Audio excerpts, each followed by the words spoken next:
Judy was boring. Hello. Then Judy discovered ChumbaCasino.com. It's my little escape. Now Judy's the life of the party. Oh, baby, mama's bringing home the bacon. Whoa, take it easy, Judy. The Chumba life is for everybody. So go to ChumbaCasino.com and play over 100 casino-style games. Join today and play for free for your chance to redeem some serious prizes.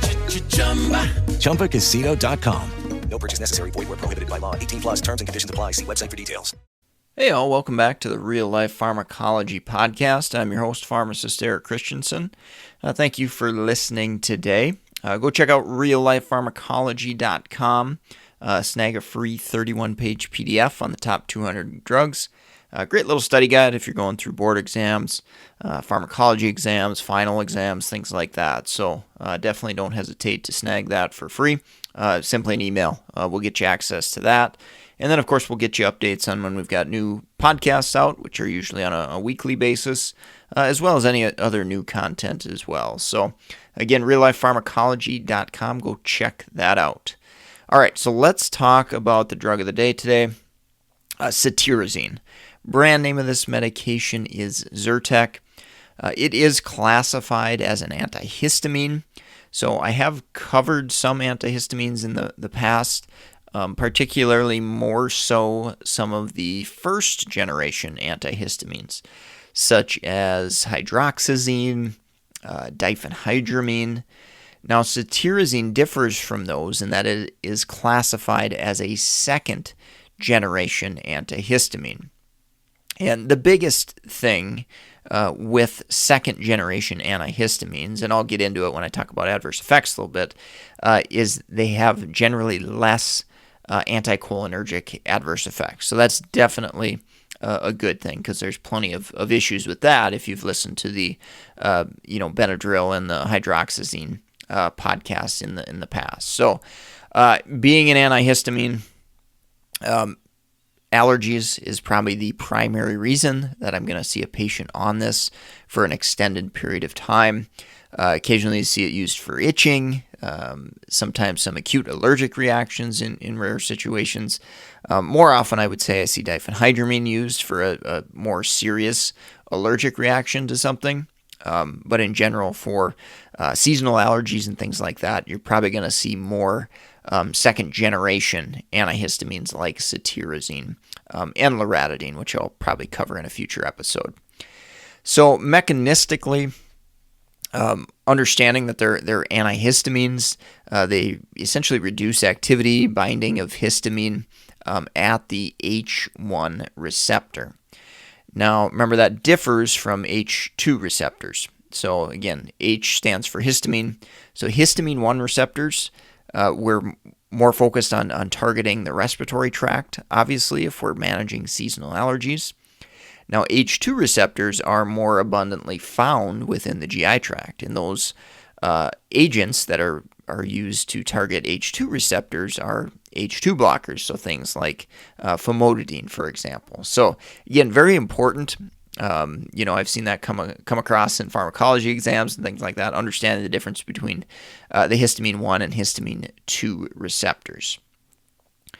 Dosing, I did want to mention briefly in my practice. I see some issues with this occasionally. Typically, for most adult patients, they're going to be taking 10 milligrams once a day. In more severe cases, I have seen dose escalation up above 10 milligrams most often. If somebody does go higher, it's 10 milligrams twice a day. Typically, I get a little bit more concerned about the potential for anticholinergic and sedative type adverse effects as we escalate that dose. But there have been a few occasions where I have seen that higher dose utilized. Per the manufacturer recommendations, a maximum of 5 milligrams is actually recommended in patients 77 years of age and older. That's kind of an abnormal cutoff there, but it is something I have addressed definitely in older patients, particularly, let's say they're using it for seasonal allergies. If it's really well controlled, and they're on 10 milligrams and they're an 85-year-old, for example, it's like, okay, can we give it a shot and try down to 5 milligrams and see if it still works for you. I think that's a reasonable thing to do in a lot of patients there. If I'm recommending starting it or recommending it to a patient that's over 77 or I guess around 80 or higher, 5 milligrams is probably where I'm going to recommend that they start if they're taking something for seasonal allergies there. Dosage forms, we've got a lot of options. You will see cetirizine used in pediatric patients, definitely. So, having liquid formulation, tablet, chewable tablet, having those multiple dosage forms can certainly be advantageous. Adverse effects, I kind of alluded to a couple. Think about anticholinergic effects, but with that said, the likelihood that you run into them is pretty low when we're using kind of our standard dosing. Most often what I have seen with cetirizine is patients get a little bit sleepy. And so, I've definitely recommended maybe taking it at night, especially if patients are experiencing sedation. So that's something to definitely think about. Of the second generation antihistamines, fexofenadine and loratadine are a couple other examples. Cetirizine probably is going to be the most sedating of the multiple different second generation antihistamines. Now, keep in mind it is a dose dependent effect. So if you're using a super high dose of another one compared to a low dose of cetirizine, that might not be true. But in general, cetirizine may be a little bit more sedating than some of the others. And then, of course, as you escalate dose, keeping in mind some of those anticholinergic effects, dry eyes, dry mouth, those are probably the ones that I've seen a little bit with cetirizine if I have encountered anticholinergic effects. But theoretically, urinary retention, constipation, confusion, CNS changes, all those can happen with cetirizine. But again, not incredibly likely that you're going to run into that.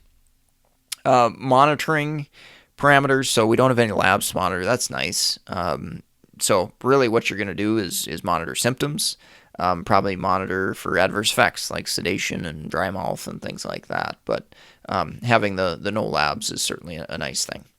All right, so let's take a quick break from our sponsor and we'll finish up with drug interactions. If you're in the market for pharmacist board certification study material like NAPLEX, BCPS, BCGP, ambulatory care, MTM, psychiatric certification, definitely go check out our study materials for those individual exams at meded101.com/store. We've got a growing list of resources. I've been putting content together for well over six years now. And I think we've gotten some great feedback, and we've really done our best to try to make the package the most relevant possible, and obviously help you prepare and pass those exams. So again, meded101.com/store. If you're a nurse, med student, dietitian, any other healthcare professional just looking to brush up on pharmacology, pharmacotherapy, we've got lots of links to audiobooks, Amazon books, that can really be helpful in helping you understand medications, medication safety, appropriate prescribing and things like that. So lots of case studies, case scenarios, and things that I've come across in my real life in various books there, depending upon what you're looking for. So definitely go check out all those links, meded101.com/store. All right, so wrapping up with drug interactions. Fortunately, cetirizine, it's an over-the-counter agent. Fortunately, we don't have a ton of drug interactions as far as the liver CYP enzymes go. So that's a nice thing that we don't have to worry about.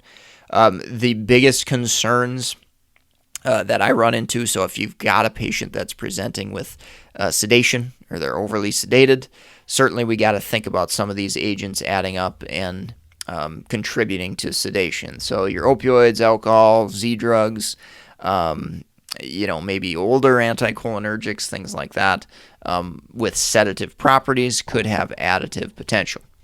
The other additive adverse effect is anticholinergic burden. Again, they aren't strongly anticholinergic, but if you've got a patient on cogentin, oxybutynin, tricyclic antidepressant, maybe even inhaled anticholinergics, you might get an exacerbation or an additive type effect of, dry mouth and dry eyes and some of those things. Again, depending upon the agent, depending upon the dose, and kind of that cumulative effect. So definitely some things to look out for there as far as drug interactions go.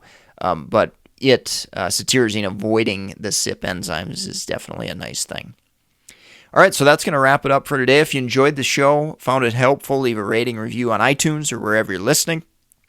Go support the sponsor, meded101.com/store. Obviously, it helps fund the podcast here and keep it free and educational for all to enjoy. And, of course, share us with friends, colleagues, students that may be working with you. Help them expand their knowledge base, and obviously, hopefully, the goal is to improve medication safety for all. I'm going to wrap it up for today. If you want to reach out to me, comments, questions, anything, mededucation101@gmail.com, or LinkedIn is probably the social platform that I'm most active on. Eric Christensen, PharmD, BCPS, BCGP. Thanks so much for listening. Take care. Hope you have a great rest of your day.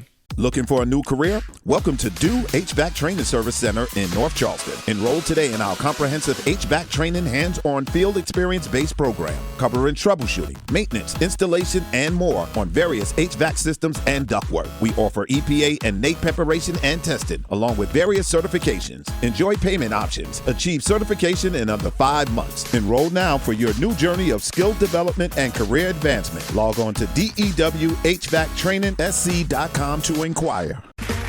Okay, round 2. Name something that's not boring. A laundry? Ooh, a book club. Computer solitaire, huh? Sorry, we were looking for Chumba Casino.